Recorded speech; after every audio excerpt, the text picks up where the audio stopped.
Okay, we'll start with this. Set to go down later on this month, on the 27th, Friday, at the River Creek Casino and Resort in Edmonton, Canada. One of my favorite youngsters, one of my favorite up-and-comers, Alexis Kubitzki, will be returning to action opposite the ring, France's own Clotilde Delbene, for what is a WBC Youth Flyweight title in the women's flyweight division, flyweight. That's where Gabriela Fundora holds the IBF title. That's where Gabriela Alaniz holds the other three. That's where this contest is taking place, scheduled for 8 rounds in the women's flyweight division. Alexis, young Alexis, she's only 21 years old, to Clotilde, who's 24. Alexis Kubitzki sports professional record of 10 wins with 1 loss, no draws, 2 knockouts, having never been knocked out in 11 professional bouts, amassing a lot of experience at a young age, an early stage in her boxing career. To Clotilde, who sports professional record of 7 wins with 3 losses, no draws, 1 recorded knockout, only 1 recorded knockout, having never been knocked out in 10 professional bouts, flying over from La France. Activity. Clotilde was last in action last month on the 3rd opposite the ring, Roxana Colmenares, who she beat by way of a unanimous decision. Before that, she was in action earlier this year in March. So she's been busy, she's been active, and this will be Clotilde's 3rd fight of this year.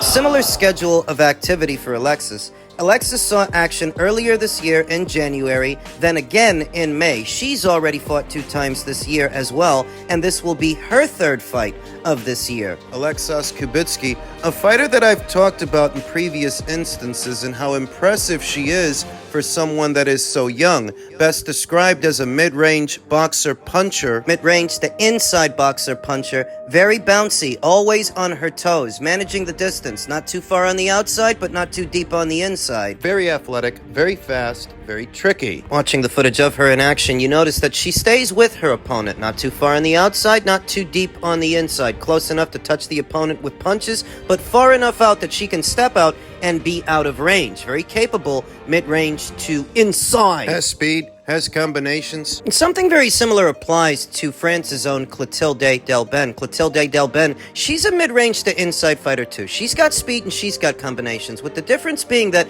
she's a little bit more upright. Torso's a little bit more static, which makes her vulnerable in the pocket. When she's stringing punches together, she can be caught in between the punches because her head's not far enough off center. Footwork. I don't think that Clotilde keeps her shape when throwing combinations as well as Alexis Kubitzki does when throwing combinations. Getting the punches off at a slight angle, trying to keep her head off center. She is a bit more responsible than Clotilde in the exchange, a bit more defensible. See the head movement, the upper body movement, the coordination, because she can do this on the go, on the fly, against an oncoming opponent that's throwing punches in bunches. Let them punch themselves out. Slight edge to Alexis Kubitzki. I think Alexis does a better job of keeping shape in the exchange and on the move. I think she's more coordinated than Clotilde, thus more defensible. And don't forget that Alexis will have home field advantage here. Alexis is based out of Canada, and that's where this contest is taking place. Another developmental fight, another good learning fight, learning opportunity for Alexis. I see a champion in this kid. But only 11 fights into her pro career, just 21 years old.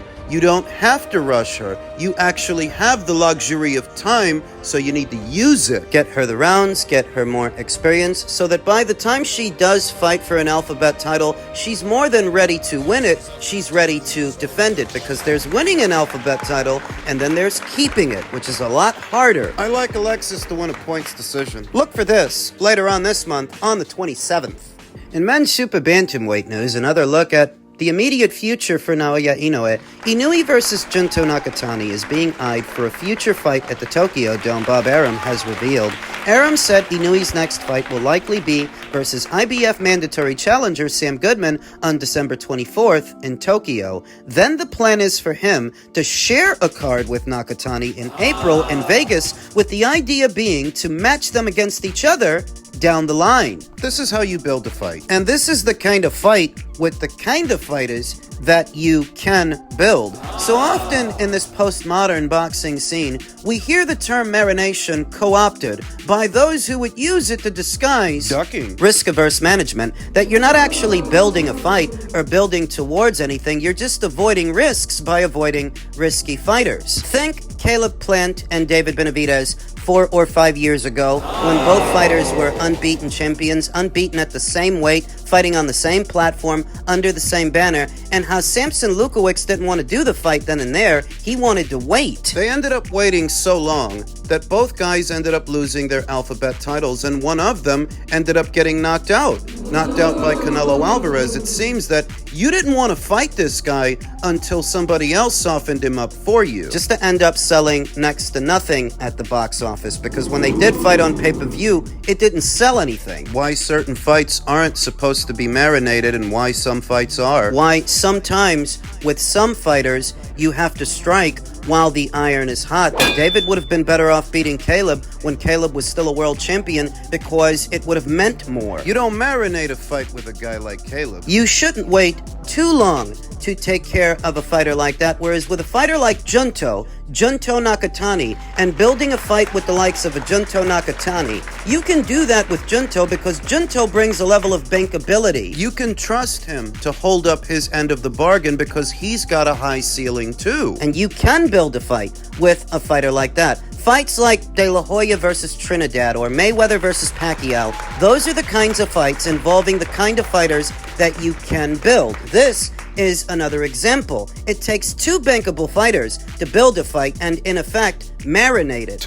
I think it's important to make that distinction. What fights you marinate, what fights you can actually marinate, and what fights you shouldn't. There are a lot of fights that should happen in a timely fashion and don't because one or both sides claim that they're marinating it. You can't do that with every fight. You can't do that with every fighter. So when a Rolly Romero holds off on fighting Ryan Garcia in a main event because he thinks he'll be able to come back to the table, well, you see how that worked out for him. The same applies to Brian Norman. He just held off on fighting Jaron Ennis in a main event for a lot of money because I guess they think they'll be able to come back to the table? Those are not the kind of fights that you marinate. They're not. Where this is the kind of fight that you can marinate because Inoue is a bankable fighter with bankable qualities, and so is Junto. You can trust them. More than you can trust, say, Caleb Plant not to lose or Rolly not to lose. What separates the fights you actually marinate, the fights you can build,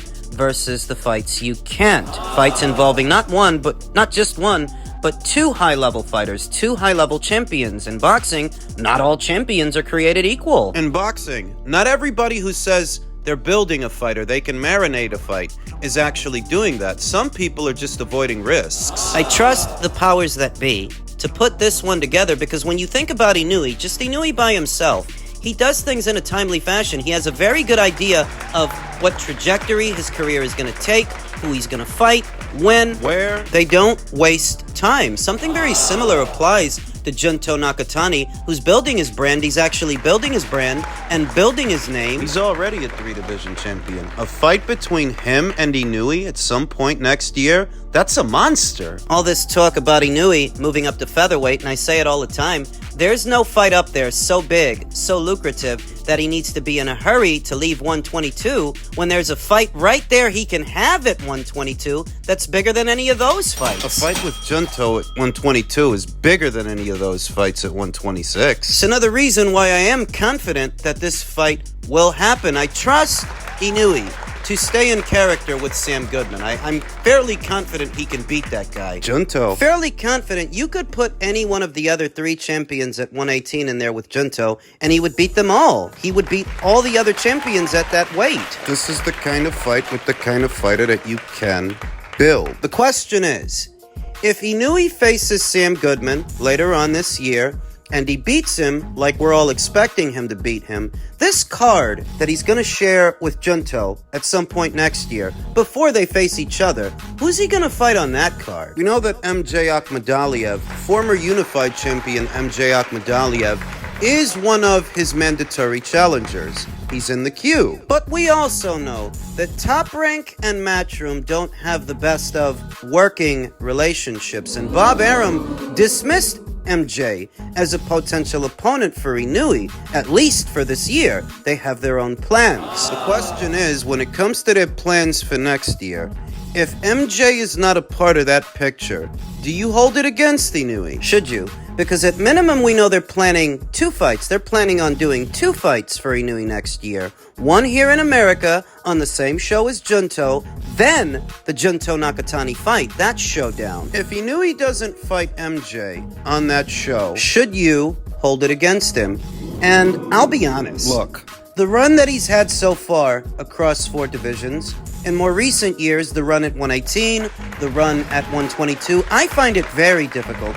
I would find it very hard to criticize Inoue even in that situation because he would still be building towards a more dangerous fight. I think a more dangerous fight with a more dangerous opponent. Yes, I view Junto as being more of a threat to Inoue than MJ. MJ is a good fighter. He's a good little fighter. But aren't you the guy that lost to Marlon Tapalas? I'm not saying that he can't give Inoue a good fight. I think that he can give Inoue a good fight, but not so good a fight. I do not think Inoue is ducking this fighter. And even if he doesn't fight him next year, Because the plan is to fight Junto, well, I'd be more focused on Junto. I would be more focused on that fight than the MJ fight. That if the focus of all their efforts is to ensure that Inoue versus Nakatani happens, the MJ fight compared to that fight, that's an afterthought. it's not a bad fight. MJ is not a bad fighter, but I don't consider him a better fighter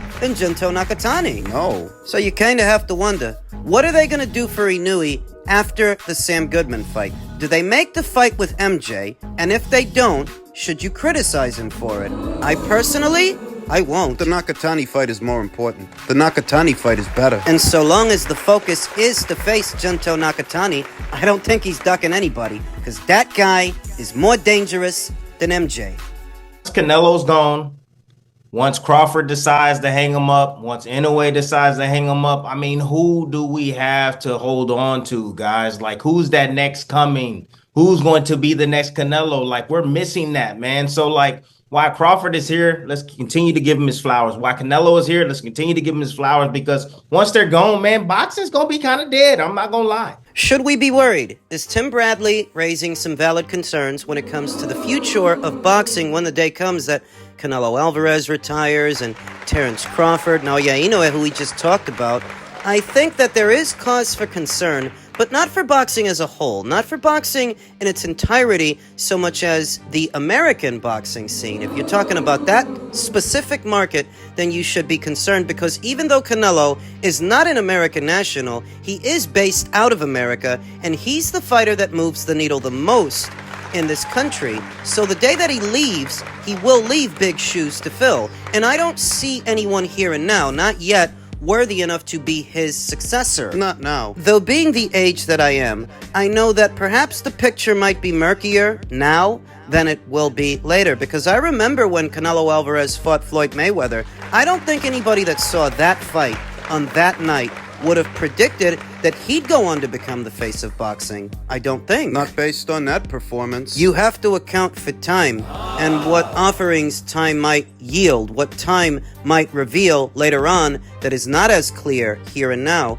You have to account for that, though once again, what you're really talking about is the American boxing scene. That if there is cause for concern, the future of boxing, well, you need to be concerned about the American boxing scene, because the Asian boxing scene is flourishing. The Japanese boxing scene has long held a stronghold over the lighter weights. It didn't start with Naoya Inoue or Junto Nakatani, who I just mentioned. They've dominated those lower weight classes for years, and it's only getting better. You think about the Brits, British boxing is bigger now than it ever was in the past. They've got quite a few unbeaten up-and-comers coming through. Dalton Smith at super lightweight, Conor Benn upon his return in April of next year. At middleweight, you have Hamza Shiraz. At light heavyweight, you have Ben Whitaker. These are just the unbeaten guys. Think about the heavyweights. They have more to offer the heavyweight division than we do right now. Unbeaten guy in Johnny Fisher, another unbeaten guy in Moses Ituelma. Remember that the Brits are not as stuck on unbeaten records as we are here in America, that the winner and the loser of Fabio Wortley versus Frazier Clark 2 could still go on to have a very fruitful career,